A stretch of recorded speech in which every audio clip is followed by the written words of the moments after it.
안녕하세요. 사람 인생 정말 어떻게 될지 아무도 모른다고 하더니 저희 시모가 딱 그 모양새 같네요. 저희 부모님은 경북 예천에서 농사일을 하고 계십니다. 그렇다 보니 자연스럽게 저는 대학을 타지에서 다니게 되었어요. 그렇게 자취 생활을 하며 대학을 다니던 중 다른 대학의 법대생을 소개받게 되었고 그 남자랑 결혼까지 하게 되었습니다. 소개팅 이후 저희는 만남을 갖게 되었고 졸업 이후까지도 꾸준히 연애를 하며 지냈어요. 대학을 졸업하고 저는 마케팅 관련 회사에 입사를 해서 근무를 하고 있었고 신랑은 사법고시를 준비하며 집에서 경제적으로 도움을 받고 있었습니다.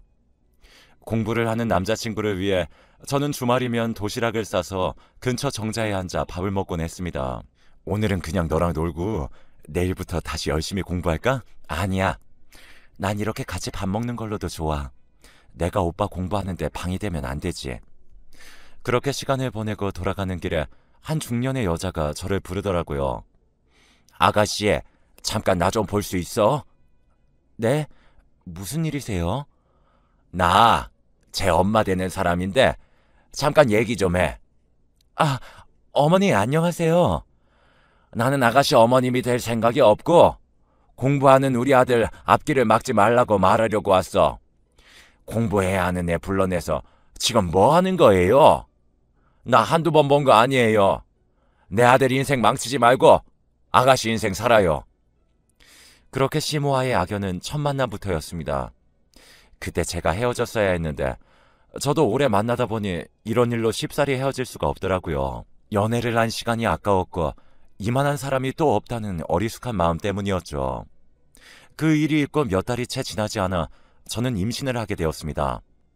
갑작스러운 임신에 저는 놀라서 눈물만 뚝뚝 흘리고 있었고 신랑은 본인 책임이라고 하며 가장으로서 책임을 질 테니 믿어달라고 했습니다. 결국 하룻밤의 실수로 예상보다 빠른 결혼을 하게 되었어요.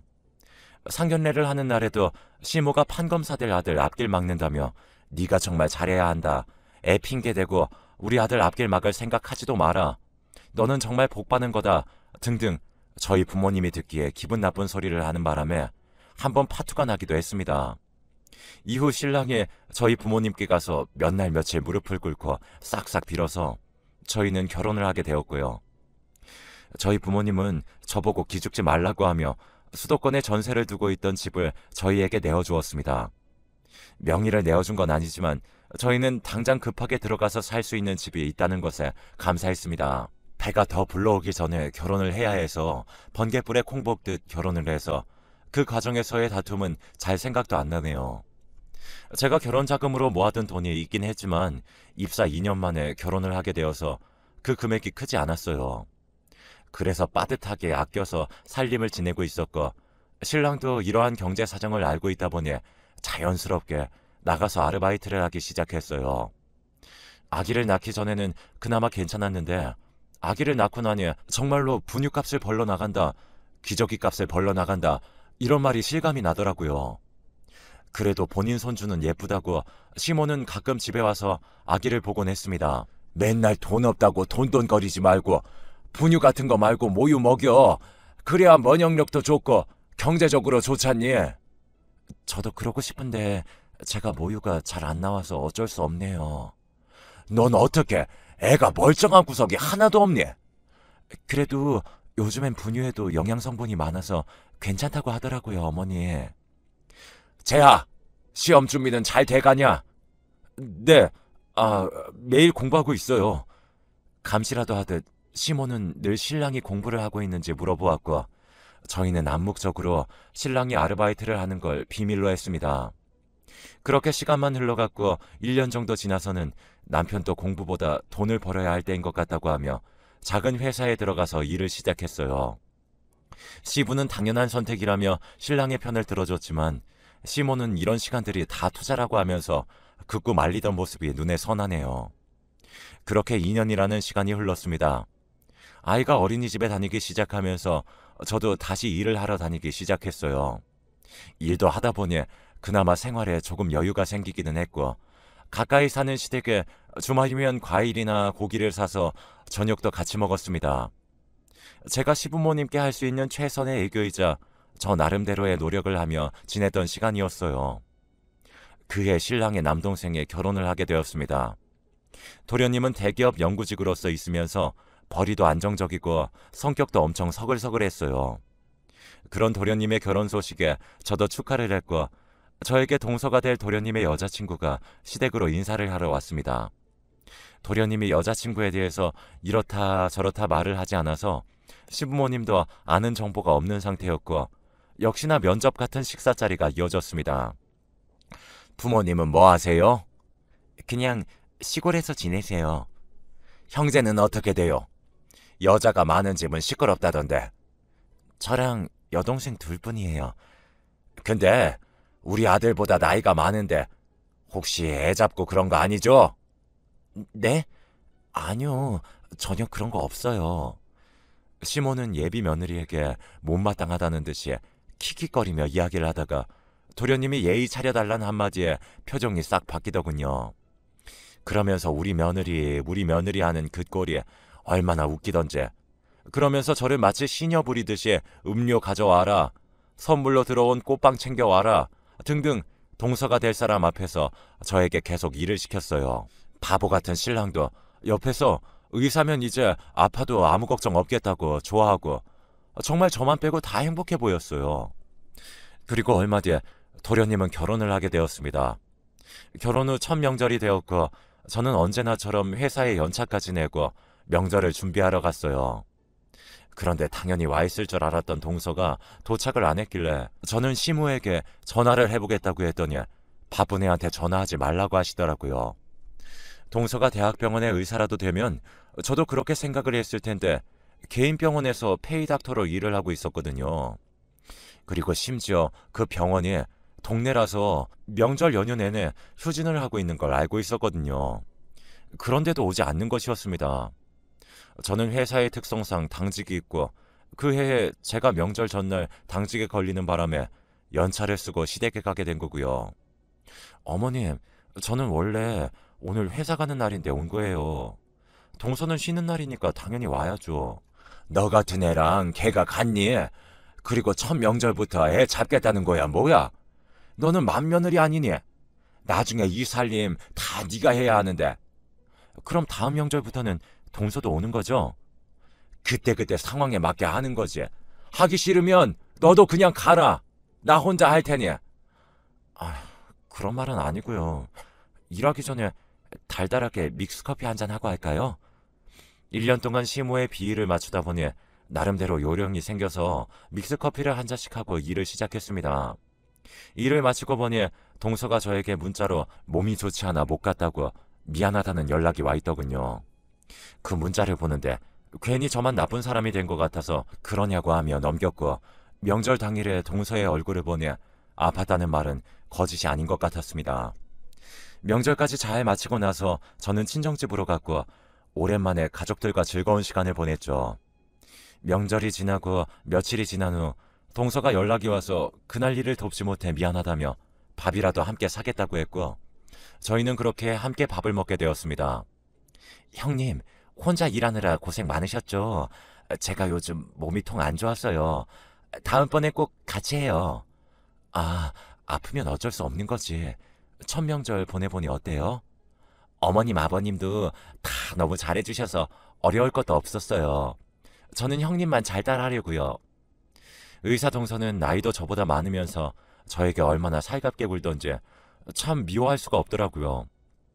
처음 집에 인사를 오고 난 후에도 시댁에서 동서가 나이가 많으니 그냥 언니 동생 하며 지내라고 했지만 동서가 그러면 안 된다고 꼬박꼬박 저에게 존대를 했거든요. 그 이후 저는 동서와 종종 만나 저녁을 먹기도 하고 시간을 보냈습니다.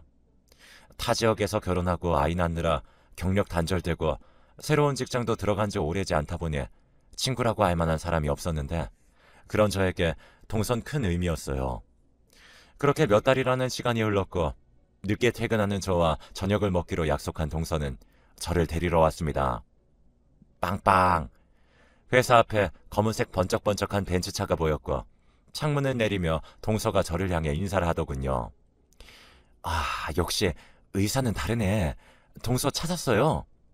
결혼할 때 어머님이 사주신 건데. 물량이 밀려서 이제야 받았어요. 어머님이요? 네, 형님 결혼할 때 집 해주셨다고 차밖에 못 해줘서 미안하다고 하시던데요. 덕분에 저도 예물 예단하느라 혼났네요. 그게 무슨 말이야? 나 결혼할 때 아무것도 안 해주셨는데? 어머, 제가 말 실수를 했나 봐요. 죄송해요. 저는 아닐 거라 생각하며 주말에 시댁에 찾아갔습니다. 마침 교회를 다니는 시아버지는 집에 없고 시어머니 혼자 집에 계시더라고요.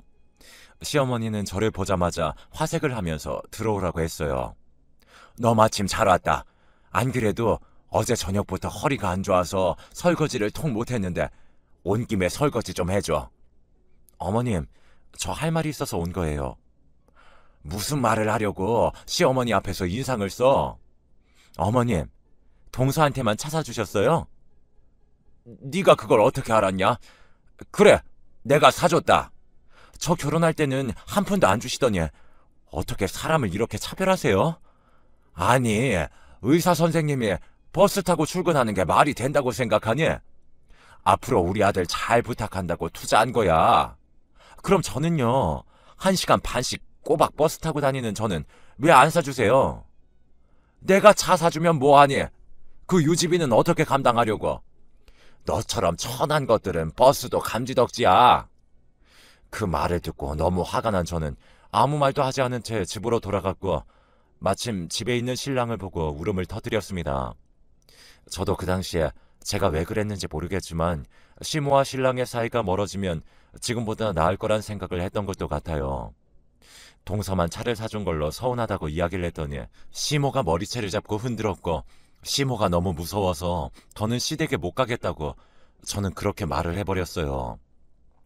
신랑은 시모에게 본인이 연락해 보겠다고 했고 아니나 다를까 시모는 수화기 너머로 10원짜리 욕을 하고 있었습니다. 결국 그 일로 몇 달의 시댁에 발걸음조차 하지 않았고 신랑도 못 가게 했어요. 그랬더니 몇 달 만에 시모가 전화가 와서는 애미 네 차도 사뒀으니 이번 주에 집으로 와 한마디를 하고 끊으셨습니다.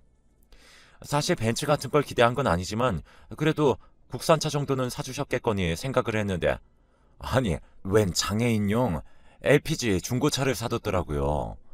그러면서 하는 말이 저희 집 형편에는 연비가 좋은 차를 타야 하는데 집에 장애인이 없으니 중고로 차를 샀다고 하는데 이게 이해가 되세요? 제 눈에는 그냥 차 사주기 싫어서 어디서 굴러다니는 중고차를 사온 것 같았는데 그걸 또 저더러 가지라고 싫으면 말라고 하더라고요. 중고차 딜러는 이 차가 좋은 거라며 제 옆에서 떠드는데 제 눈에는 비릿한 웃음을 짓고 있는 시모의 얼굴만 보였어요. 어머니, 저 차 필요 없어요. 제가 버스 타고 다니는 거 보시고 친정 어머니께서 차 사주셨거든요. 출고되려면 좀 걸리긴 하겠지만. 어머, 그러니? 내가 사주고 싶었는데 안 그래도 되겠네? 네가 안 받겠다고 한 거니까 앞으로 서운해하지 말거라. 서운한 건 제 마음인 건데 그걸 어떻게 하라 마라 하세요. 차라리 그 돈으로 가방이나 하나 사주던가요. 기어이 뭔가를 받아내겠다는 거니? 그럼요. 저도 엄연히 이 집 며느리인데 대우는 해주셔야죠. 이 나이에 며느리가 제대로 된 가방 하나 없이 다니면 사람들이 흉봐요, 어머니. 시모는 부들부들 거리면서 그깟 가방 비싸봤자 차보다 비싸겠냐고 하면서 결국 백화점으로 가서 저에게 700만 원짜리 샤넬백을 사주셨습니다. 중고차가 600만 원이었는데 가방이 700만 원이니 차보다 비싼 가방을 산 거죠. 그리고 차 가격만 봐도 아시겠죠? 연식이 얼마나 오래된 차를 가져온 건지. 시모는 거의 개거품을 물 기세였고 옆에 따라온 신랑도 저를 보며 너무한 것 아니냐고 했지만 동서보다 못한 취급받는 게 그럼 당연한 거야? 하고 말을 하니 입이 쏙 들어가 버리더군요.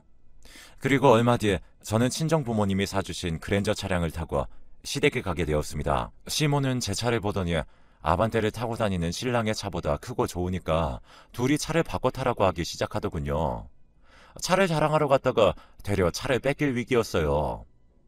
너 만나느라 애 사법고시도 떨어지고 돈 버느라 일하는데 딱하지도 않니? 그리고 원래 큰 차는 남자가 타는 거야. 장거리 운전할 땐 신랑이 해요. 그런 거 말고 출퇴근할 때도 다른 사람들이 보는 시선이 있잖니. 얘가 이렇게 살고 있을 때가 아닌데 네가 몸을 함부로 굴려서 지금 이렇게 된 거 아니냐. 그러니까 보답하는 마음으로 차도 바꾸고 사돈한테 집 명의도 이제 그만 달라고 해라. 제가 몸을 함부로 굴려요? 저는 그 자리에서 바로 신랑의 뺨을 있는 힘껏 때렸습니다. 너무 화가 나서 눈에 있는 실핏줄이 다 터질 것 같았거든요. 신랑은 아무 말도 못하고 시모는 그 모습을 보자마자 제 뺨을 때리고 머리채를 휘어잡고 흔들기 시작했습니다. 신랑은 그런 시모를 향해 무릎을 꿇고 하지 말라며 말렸어요. 시모는 허탈하다는 듯이 땅바닥에 주저앉았고 신랑은 그제야 시모에게 그동안의 비밀을 이야기했습니다. 고등학교 내신 점수에 맞게 아무 4년제 법대에 원서를 넣었고 운이 좋게 합격을 한 신랑은 대학교에서 수업을 따라가기 힘들었다고 합니다. 그러면서도 법대라는 타이틀 때문에 시부모는 판사가 될 거다, 검사가 될 거다 그런 말이 많았고 신랑은 어쩔 수 없이 계속 공부를 하는 척 했대요. 대학을 졸업하고 난 이후에도 시모는 경제적 지원을 아끼지 않았고 그 모든 걸 회피하고 싶었던 신랑은 결국 계획적으로 저를 임신시켰어요. 아기 출산 이후 저는 신랑에게 계속 공부할 것을 권했고 신랑은 그제야 모든 걸 털어놨어요. 차라리 아르바이트나 하는 지금의 생활이 더 좋다고 하면서요. 시댁에는 신랑이 공부를 하고 있다고는 했지만 사실 결혼 이후 신랑이 공부한 적은 없었고 저는 이 사실을 시댁에 이야기를 하려고 했어요. 제가 신랑의 앞길을 막은 게 아니고 오히려 제가 피해자니까요. 정말 아이만 없었으면 당장이라도 이혼을 하려고 했습니다. 근데 이 이야기를 신랑이 시댁에 말을 했다고 저에게 거짓말을 했더군요. 결국 저만 신랑 앞길 막은 여자가 되어 있었네요. 잠시 머뭇거리던 시모는 다시 저를 향해 거짓말하지 말라고 하며 소리쳤습니다. 신랑은 시모를 향해 미안하다고 이야기를 하고는 제 손을 잡고 집으로 갔어요. 당연한 이야기지만 집에 가서 신랑이랑 정말 대판 싸웠네요. 신랑은 그 자리에서 왜 옛날 얘기를 꺼낸 거냐고 화를 냈고 저는 와이프가 몸을 함부로 굴린다는 소리를 듣고 가만히 있는 당신이 이상한 거라며 큰 소리를 쳤죠. 신랑은 저를 보고 시댁이랑 잘해볼 생각이 아예 없는 사람 같다고 말하며 집을 나가버렸습니다. 답답한 저는 동서를 만나 하소연을 했고 그래도 같은 여자라고 동서는 제 편을 들어주더라고요. 형님, 근데 웃긴 게 뭔 줄 아세요? 어머님이 사주신 그 차요. 할부금을 우리 신랑이 내고 있었어요. 그게 무슨 말이야, 동서? 어머님이 다달이 신랑한테 할부금을 보낸다고 했는데 몇 달 보내고 그 이후로 돈을 안 보낸대요.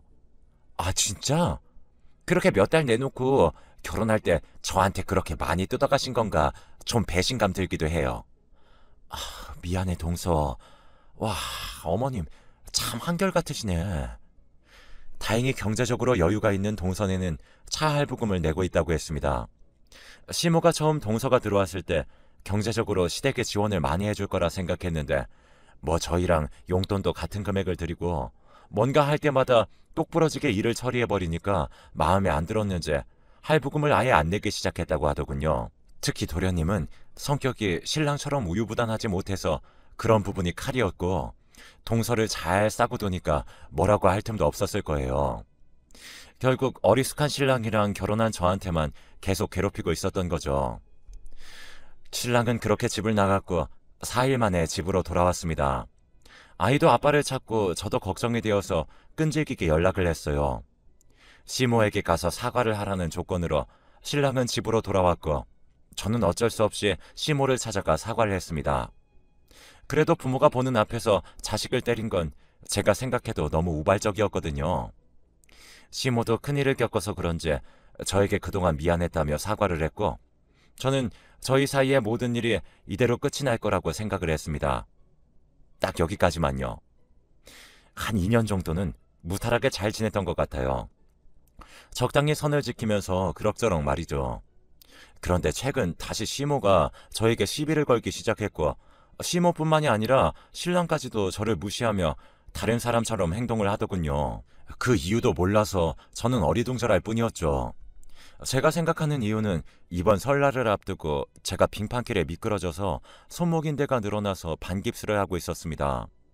당연히 명절 준비를 할 수 없는 상황이라 시댁에 전화를 했고 시모는 제가 아프니까 제사 준비도 못할 테니 그냥 기성식품을 사서 차례를 지내야겠다고 했어요. 동서가 일을 돕겠다고 했지만 시모는 다 같이 하는 게 아니면 의미가 없다고 하면서 계속 업체에 주문을 하겠다고 했고 정말로 차례 음식을 사서 지냈어요. 이후부터 무슨 일만 생기면 제사를 안 지내서 그렇다느니 저에게 트집 잡기 시작하더라고요. 여보, 요즘 어머님 제사 이야기 너무 많이 꺼내는 것 같지 않아? 당신이 몸 관리 못하고 칠치지 못하게 다니니까 그런 거지. 나 주말에 워크숍 다녀오니까 그런 줄 알아? 회사에 사람도 몇 명 없는데 무슨 워크숍을 한 달에 한 번씩 가? 또! 의심한다. 당신은 왜 그렇게 나를 못 믿어서 안달이야? 나도 힘들게 돈 벌어. 알겠어. 조심히 다녀와. 신랑은 거의 매달 워크숍을 갔고 이건 직장 생활을 해본 사람이라면 당연히 이상한 부분이었습니다. 그리고 워크숍을 갈 때마다 다른 직원들이랑 같이 차를 타야 한다고 제 차를 타고 다녔고 블랙박스는 언제나 꺼져 있는 상태였습니다. 블랙박스를 끄고 다닌 걸 안 건 가벼운 접촉사고가 있었을 때가 있었는데 그 자리에서 합의를 하고 보냈다고 하길래 제가 영상을 보려고 블랙박스를 만져봤을 때 알았어요. 너무 이상하고 수상한 그 사람의 행동에 워크숍을 간다는 그날 차에 작은 녹음기를 하나 넣어두었어요. 워크숍에 다녀온 뒤에 신랑은 피곤하다고 하며 바로 잠에 들었고 저는 밖으로 나가 그 녹음기를 재생해 보았습니다. 혹시나 했는데 역시나 신랑은 바람을 피우고 있었어요. 그리고 그보다 더 놀란 건 그 대화 내용 중에 시모에 대한 이야기가 있었기 때문이었죠. 어머니 전해보니까 더덕 좋아하시던데 이번에도 더덕 정식 먹으러 갈까? 좋지. 우리 빨리 결혼하면 좋겠다. 저와 이혼하고 재혼을 계획하고 있는 신랑을 보니 피가 거꾸로 쏟는다는 게 어떤 기분인지 잘 알겠더라고요. 그러면서 하는 말이 동서가 병원에서 일을 하니까 폭행 진단서 떼고 저를 가정폭력 사유로 해서 소송을 할 거라고 하더군요. 위자료를 받아내려고요. 제가 그 인간이랑 살면서 제대로 된 산후조리도 못하고 애 보고 일하고 얼마나 아끼고 바쁘게 살아왔는데 저도 이렇게 당하고 있을 수는 없어서 제 나름대로 증거를 찾으러 다녔습니다. 그 녹음기는 물론이고 신랑 차의 블랙박스 그리고 회사까지 퇴사를 하고 신랑의 뒤를 미행했습니다. 모텔에 들어가는 모습, 나오는 모습까지 카메라에 담았어요. 그러는 사이 어느덧 시모의 칠순잔치 날이 되었고 시댁 식구들은 예약해둔 한식당에서 밥을 먹게 되었어요. 밥을 먹고 동서도 준비한 선물을 드리고 신랑도 준비한 상품권과 선물을 드렸죠. 그리고 저는 제가 이날을 위해 준비해온 깜짝 선물을 하나 더 꺼냈고 시모는 반짝이는 눈으로 제가 준비한 커다란 선물 상자를 보고 있었어요. 요즘 유행하는 풍선 선물인데 커다란 상자를 열면 헬륨 풍선이 튀어나오고 그 밑으로 돈이 줄줄이 나오는 그런 이벤트형 선물 상자였죠. 시모도 설레는 마음으로 상자를 열었고 그 안에서 나온 풍선은 천장까지 빠른 속도로 올라갔고 돈이 있어야 할 자리에 신랑과 낯선 여자가 있었습니다. 그리고 맨 밑에 제가 넣어둔 봉투에는 이혼 서류가 들어있었고요. 아무리 참고 지내려고 해도 인간 같지 않은 사람들이랑은 못 지내겠네요. 저 이 사람이랑 이혼할 거고요. 그 여자 찾아가서 상간녀 소송도 하고 양육권 소송도 할 예정이니 각오 단단히 하고 계세요. 아마 잊지 못할 생일 되시겠네요. 저는 그 말을 끝으로 자리를 떠났고 뒤에서는 시모에 찢어지는 듯한 비명소리와 함께 신랑은 사진을 숨기려 여기저기 다니고 있었습니다. 시부는 뒷목을 잡고 쓰러졌고 도련님과 동서는 그런 시부를 데리고 병원으로 가느라 정신이 하나도 없었다고 하더군요. 나중에 시댁에서는 동서에게 진단서를 안 떼줘서 일이 이렇게 된 거라고 같이 책임을 지자고 했대요. 그 모습에 도련님이 화가 나서 시댁과 아예 연을 끊었다고 얼마 전에 동서가 이야기를 해주더군요. 저는 남자 보는 눈이 엉망이라 이렇게 되었지만 동서라도 거지 같은 시댁에서 탈출했으니 제 덕을 본 거라고 생각해요. 지금 저는 상간녀 소송과 양육권 소송을 포함해 이것저것 하느라 정신이 하나도 없네요. 변호사 말로는 전부 승소할 가능성이 많아서 특히 위자료를 많이 받는 걸 중점으로 준비하고 있다고 했습니다. 나중에 모든 일이 끝나면 저도 제 이야기를 다시 들어보고자 아직 정리가 되지 않은 상태로 사연을 보내게 되었습니다. 앞으로도 남은 일은 많이 있지만 잘 해결되길 여러분도 함께 기원해 주세요. 지금까지 제 긴 사연